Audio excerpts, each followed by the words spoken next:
Hey everyone, my name is Matt. Welcome to my shop. I just got done with a very large project, and between my larger projects, I like to do things that are a little smaller. So for instance, I'm working on this little shop cabinet thing behind me here, and I'm thinking that I want to make a little bench out of this section of a log here. This is just an offcut from cutting a log up into lumber. I've had this sitting in my shop for about 2 years now, maybe 2.5 years, and I've wanted to make a bench out of it for a really long time, and I just haven't gotten around to it. So I figured between my projects here, I'll knock this out pretty quick and get a little bit of a little fun experience with it. So let's take this piece of cherry offcut and turn it into a bench. Should be fun. Let's do it. So before I get started milling and cutting the slab, I want to strengthen the bark to keep it from flaking off as I'm working. To do that, I'll soak the bark and finish.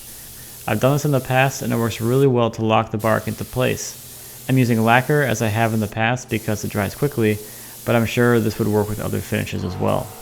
To make applying this really easy, I'm using my HVLP gun with my compressor. I'm just using what is sold as brushing lacquer straight out of the can and not thinning it. I spray this on pretty heavily, trying to saturate the bark. The bark will absorb a lot of finish and I'll keep going over it until my cup is empty. I left it to dry and then applied 2 more coats using a full cup each time. In case you're curious as to the reason the bark stayed on this log and didn't fall off, that's because the tree was cut down in the fall. If the tree is cut down in the fall or the winter, the bark is far more likely to stay attached. Ideally, I would like to flatten this as one piece so I can have the grain run continuously over the miters. Since this thing was so bowed, I decided to cut it first and then flatten the sections individually.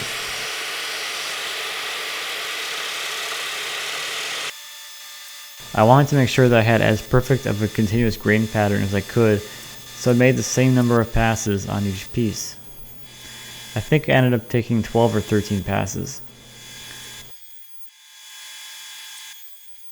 As you can see, I was able to get the thickness fairly consistent across both cuts. I had the idea of having the legs splay out. I made a quick model to see how my chosen angle would look. These are splaying at 20 degrees. The other reason why I wanted them splaying outwards was so less material would be removed at the miter. The more splay, the less material is removed, which means the outside curve of the log will match up better. I'm using my miter saw to make these cuts. I have the bevel set at 35 degrees and I'm sneaking up on the cut. I want the miter to intersect the flat side perfectly so I don't lose any more material than my initial cut has already removed. Again, taking more care to have a seamless grain transition across that miter.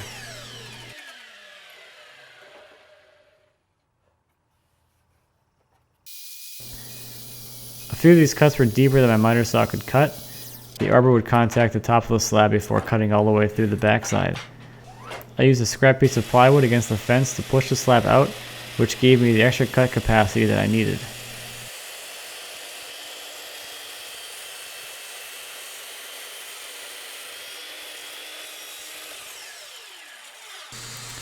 To join these pieces, I'm using my domino, but this could also be done with a router with a spiral bit and an edge guide. I was able to fit 4 8mm by 40mm dominoes in one side and 5 in the other. And now a little test fit.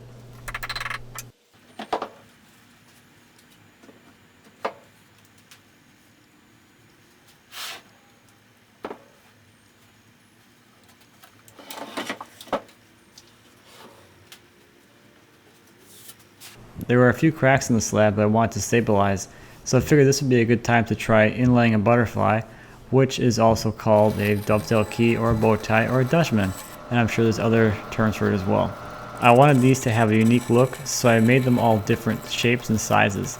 I started with 3 different widths of walnut stock and I cut them all to various lengths, and then on some of them I planed them a little bit narrower so they all were a little bit of a different width.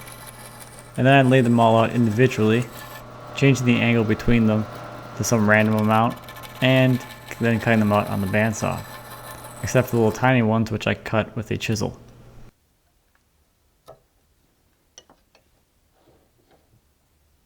Once I had all my butterflies created, I could inlay them into the bench. This was really simple, just outlining the butterflies with the knife and then routing and chiseling away until they fit into the opening. I did a whole video about this as well if you want to take a look at that. I went through the entire process of creating these butterflies and inlaying them into the slab. So now it's time for the glue up. I'm using epoxy to glue up the bench and adding some filler to it to thicken it up a bit.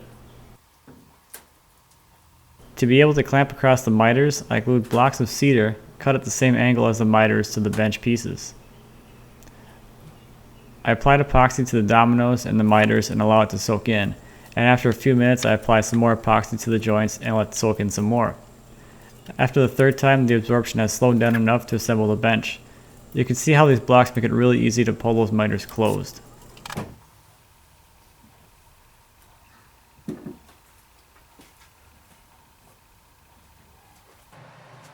Once the epoxy was dry, I could remove the clamping blocks by breaking them off with a solid tap from a mallet. Since the cedar blocks are weaker than the cherry and the glue, it is the blocks that break off, leaving some wood fibers and glue that can be sanded away.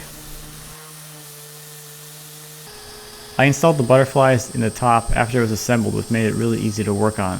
I didn't have to worry about trying to clamp this curved object to the surface of the bench or put it into my vise. I ended up installing 14 of these butterflies into the bench, and they're all different, just slightly. After I got everything sanded nicely, I could apply a finish. I just stuck with spraying some more lacquer on here. I gave it 2 more coats and then sanded it smooth with 600 grit sandpaper. So here's the completed bench. I'm really happy with the way it turned out. I think it's a really unique look, and I really like the way that the bark on the underside here contrasts with the finished look of the top. And I was able to really just nail that grain continuity across those miters. I also really like the splay of the legs. I think it is a pretty good angle. It's not too steep and it's not too shallow. I also really like the little butterflies. I think they turned out really nicely, and I like that they're all different. I think that adds to the overall look of the piece, and it makes it look less manufactured, I suppose.